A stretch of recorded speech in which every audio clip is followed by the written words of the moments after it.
Hey guys, I'm Nick, and on this episode of the Scran Line, I'm doing a special Q&A for you guys to help celebrate reaching 40,000 subscribers on this channel. So you guys sent in so many questions. I asked you guys to ask questions on Instagram and Facebook. So links for those are down below if you're not already following me on those. So let's get stuck into the questions because there are a lot of them. So I'm not going to answer every single question.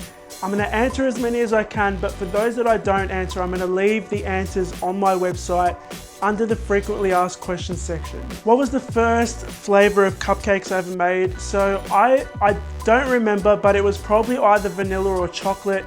I do have the first photographed cupcake that I ever made on my Facebook. If you can scroll down far enough, you'll find it on there. I mean, it looks completely different to what I make now. Did I study anywhere to become a pastry chef, and for how long? I didn't study to become a pastry chef. I studied to be a commercial cook. So I didn't really want to do that. I went to France. I was there for 2 weeks. I fell in love with all of their pastries, and I came back and I decided that this is what I wanted to do. So when it comes to pastries, I'm by no means an expert. So when you guys ask me questions that I don't have an answer to, for example, I'll hop on Google, find the answer for you guys and answer as best I can.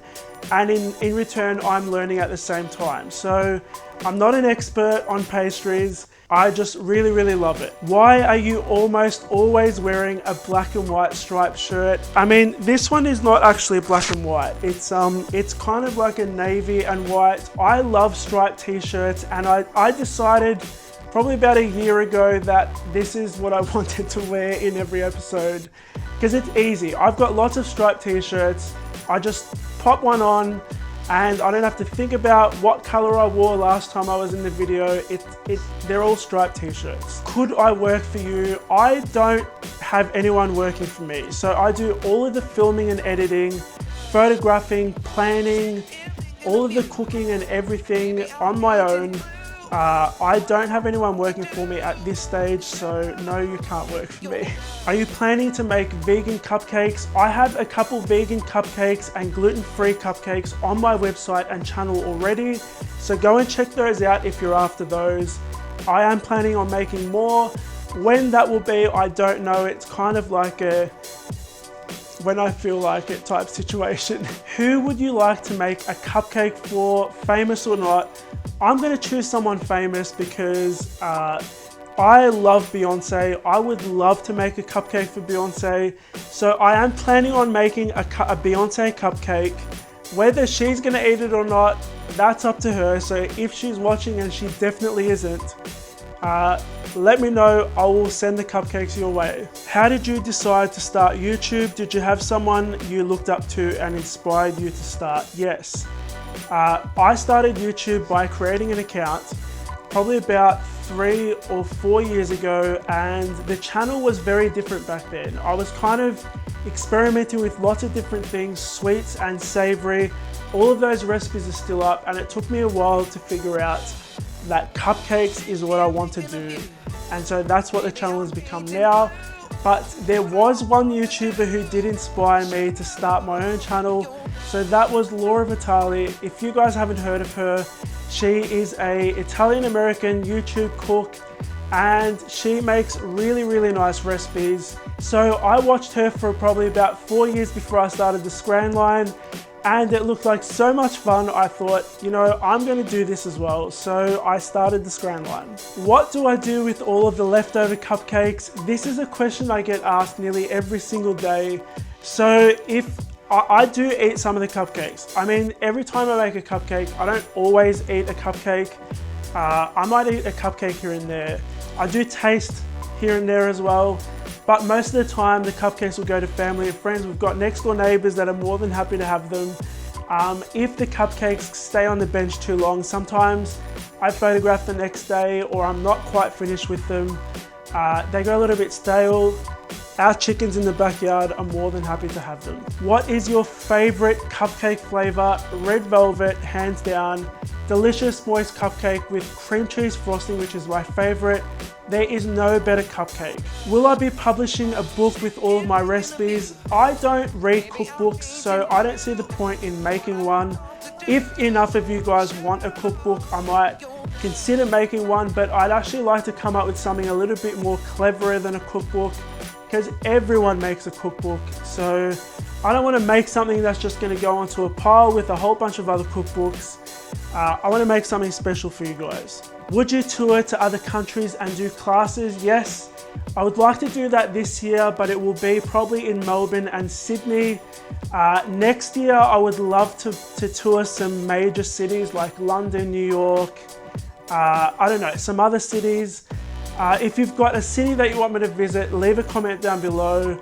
I definitely want to do some like intimate classes with you guys of probably about 12 and just teach you guys how to make cupcakes. You guys will have a chance to ask me any questions, and I have taught classes before. It's so much fun, so that's definitely something I want to do. Do I bake anything other than cupcakes? Yes. I do bake things other than cupcakes. I bake cookies. Sometimes I do cakes. I don't do cakes very often though. I do bake a whole bunch of other stuff though. If I could meet anyone from any time in history, who would it be and what would I do with them? I'm a huge Apple fanboy, so if I could meet Steve Jobs, that would be amazing. Look, the guy is dead, so if he came back to life, I'd somehow convince him to let me go into Apple. They have a special room in there with all of their products that haven't been released yet. I'd talk him into letting me go in there. We'd sit down, he'd take me through all of the products.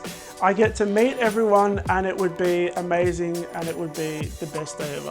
What is your worst fear? I'm not scared very often of things, but I have a fear of heights, but I don't put myself in that position very often, so I don't feel scared very often. If you could meet anyone in the world, who would it be? I love Beyonce, so if I could meet Beyonce, I would love to meet her. She is not just an amazing singer, she pretty much is in control of everything to do with her brand, and I take inspiration from that. She's also a very hard worker. Everything you see that goes into her performances, the colors, the costumes, everything goes through her. She makes all the decisions and I love that about her. Am I planning to open up a cafe in the near future? I get asked this every single day, sometimes more than once. I don't have a cafe. I don't sell my cupcakes. I just live online for the moment. I would love to open up a cafe. Where that will be and when that will be, I have no idea. I have some ideas of where I want that to be, but for now, I live online, showing you guys how to make these cupcakes so that you can make them for your friends and family. How do you guys pipe the banoffee cupcakes? Okay, 2 parts to this question. There's no guys, there's just me. I get so many people assuming that I have a team behind me. I do everything on my own. So the piping, I use a large round tip for that cupcake. In every single video that I make, I leave a link to the recipe. So if you guys are asking me questions, most of the time you'll find the answer when you read the recipe. So links are in the description as usual. I also tell you guys what piping tip I'm using. If I don't do that in the video, it will be in the recipe, but I do pretty much always tell you guys in the video what piping tip I'm using. So for that cupcake, I used a round piping tip and I did what I call a donut swirl, which is kind of like a donut shaped swirl and then a donut shaped swirl over that again. I am planning on doing a piping video for you guys, showing you everything about piping so you guys can master it like I have. So when it comes to piping, there's 2 different types of people. There's the people who pick it up straight away, and then there's the people who need to practice a little bit before they can get to a good piping level. I was one of those people. It took me a good 2 to 3 weeks of every single day practicing to be able to pipe like I do now. So if you guys have any suggestions on piping tips, on any techniques you want to see in that video, leave a comment down below and I'll include those in the video. Does the temperature of where you're making cupcakes and frosting affect the consistency? When it comes to the cupcakes, no, not really, but when it comes to the frosting, if it's a warm day, if it's a humid day, it can cause the frosting to go really soft and split as well. So one way to combat the frosting splitting on a warm day is to add more sugar. The sugar does stabilize frosting. I know that a lot of you don't want sweet frosting. And I get so many people asking me, Nick, aren't you sick of all the sweets? Isn't the frosting too sweet for you? How can I make frosting that's not too sweet? This is a cupcake channel. Cupcakes are sweet. So I'm not sure what you guys expected. I know that most of you are happy with the cupcakes, but there are some people who think that the cupcakes are too sweet. I can't help how sweet the cupcakes are. Cupcakes are sweet, they're just gonna be sweet. So if you don't want to have sweet foods, eat fruit. Okay guys, so those are all of the questions I have time to answer today. Like I said, I'm going to leave the answers to the rest of the questions on my website and to the ones that I answered today. I was also thinking of doing like another Periscope for you guys to give you a chance to ask me any questions. Or I could do like a YouTube live broadcast, whatever it's called. Leave a comment down below and let me know which one you guys prefer, because there's not very many of you on Periscope and most of you are on YouTube, obviously, because we've reached 40,000. So thanks very much for watching this insanely long video. I hope you guys enjoyed it. I hope I answered your questions. If you have more questions, let me know and I'll get to those for the next video when we reach 50. I'll see you guys on the next episode of the Scran Line.